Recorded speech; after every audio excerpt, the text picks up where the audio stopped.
Hi guys, I'm sorry that our Zoom didn't work out today, so I'm going to read you the book.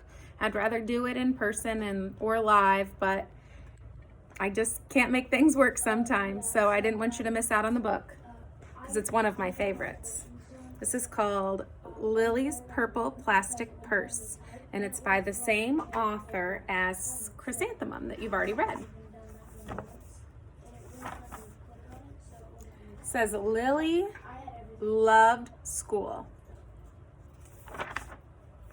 She loved pointy pencils. She loved the squeaky chalk, and she loved the way her boots went clickety-click down the long, shiny hallway. Lily loved the privacy of her own desk. She loved the fish sticks and chocolate milk every Friday in the lunchroom. And most of all, she loved her teacher, Mr. Slinger. Mr. Slinger was sharp as a tack. He wore artistic shirts. He wore glasses on a chain around his neck, and he wore a different colored tie for each day of the week. Wow, said Lily. That was just about all she could say. Wow. Instead of greeting students or good morning pupils, Mr. Slinger winked and said howdy. He thought that desks and rows were old-fashioned and boring. Do you rodents think you can handle a semicircle? And he always provided the most tasty snacks, things that were curly and crunchy and cheesy. I want to be a teacher when I grow up, said Lily. Me too, said her friends, Chester and Wilson and Victor. At home, Lily pretended to be Mr. Slinger. I am the teacher, she told her baby brother Julius. Listen up. Lily even wanted her own set of deluxe picture encyclopedias. What's with Lily? Asked her mother. I thought she wanted to be a surgeon or an ambulance driver or a diva, said her father. It must be because of her new teacher, Mr. Slinger, said her mother. Wow, said her father. That was just about all she could say. Wow. Whenever the students had free time, they were permitted to go to the light bulb lab in the back of the classroom. They expressed their ideas creatively through drawing and writing. Lily went often. She had a lot of ideas. She drew pictures of Mr. Slinger, and she wrote stories about him too. During sharing time, Lily showed her creations to the entire class. Wow, said Mr. Slinger. That was just about all she could say. Wow. When Mr. Slinger had bus duty, Lily stood in the line even though she didn't ride the bus. Lily raised her hand more than anyone else in the class, even if she didn't know the answer, and she volunteered to stay after school to clap erasers. I want to be a teacher when I grow up, said Lily. Excellent choice, said Mr. Slinger. One Monday morning, Lily came to school especially happy. She had gone shopping with her granny. Mr. Duncan?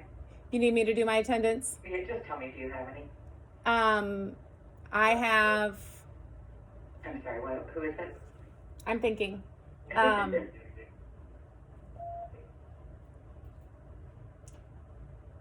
Scarlett is starting late, so no one's absent. All right, thank you. Yep. One morning, Lily came to school especially happy. She had gone shopping with her Grammy over the weekend. Lily had a new pair of movie star sunglasses, complete with glittery diamonds and a chain like Mrs. Slinger's. She had 3 shiny quarters, and best of all, she had a brand new purple plastic purse that played a jaunty tune when she opened it.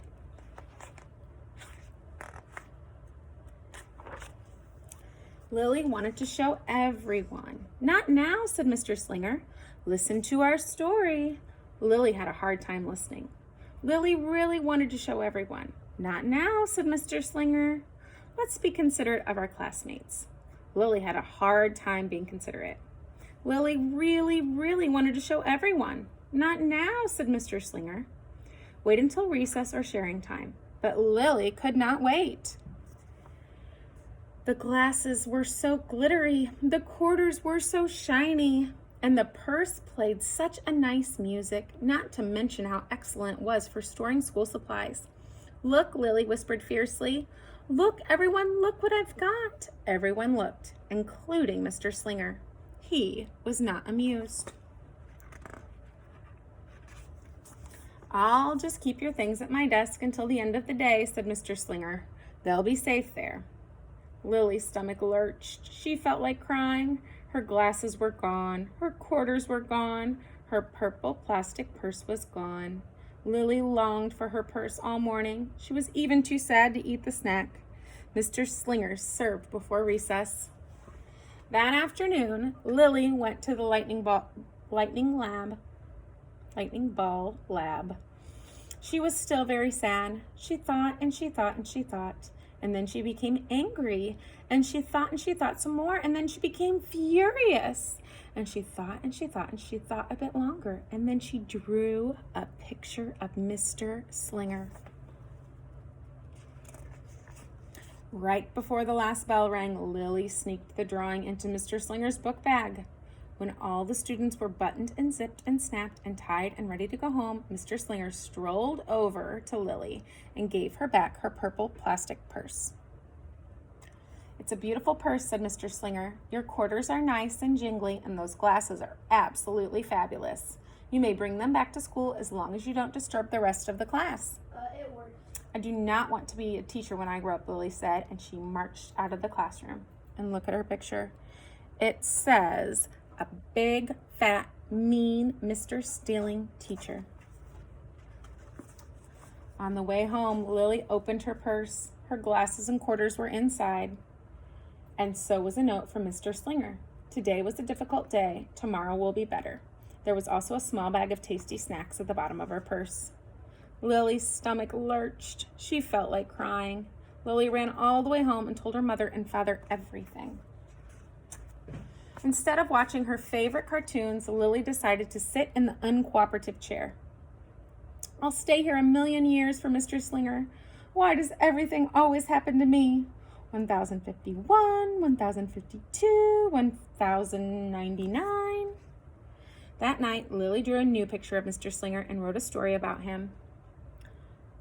Lily was really, really sorry, so everyone forgave her, even her parents, even her stinky baby brother. And then the sun shined its smiley face down on everyone and everything, even the bugs and the worms. It says, "Listen up, I forgive you." Could be the principal, kind, good. I am really, really, really, really, really, really sorry. Lily's mother wrote a note, and Lily's father baked some tasty snacks for Lily to take to school the next day. "I think Mr. Slinger will understand," said Lily's mother. "I know he will," said Lily's father. The next morning, Lily got to school early. "These are for you," Lily said to Mr. Slinger, "because I'm really, really, really, really, really, really, really, really, really, really sorry." Mr. Slinger read the story, and he looked at the picture, and he sampled the snacks, and he read the note. "Wow," said Mr. Slinger, and that was just about all he could say. Wow. What do you think we should do with this? It's the mean letter that she wrote. "Could we just throw it away?" asked Lily. "Excellent idea," said Mr. Slinger. During sharing time, Lily demonstrated the many uses of the unique qualities of her purple plastic purse, her shiny quarters, and her glittery movie star glasses. Then she did a little performance using them as props. "It's called interpretive dance," said Lily. Mr. Slinger joined in. "Wow," said the entire class. Wow. Throughout the rest of the day, Lily's purple purse and sunglasses were tucked safely inside her desk. She peeked at them, but did not disturb. Right before the last bell, Mr. Slinger served Lily snacks to everyone. "What do you want to be when you grow up?" said Mr. Slinger. "A teacher," everyone responded. "Excellent choice," said Mr. Slinger. As the pupils filed out of the classroom, Lily had her purple plastic purse close to her heart. Mr. Slinger was right. It had been a better day. Lily ran and skipped and hopped and flew all the way home. She was so happy, and she really did want to be a teacher when she grew up. That is, when she didn't want to be a dancer, a surgeon, an ambulance driver, a scuba diver, a pilot, or a hairdresser. All right, I hope you liked our book today. I'll see you tomorrow.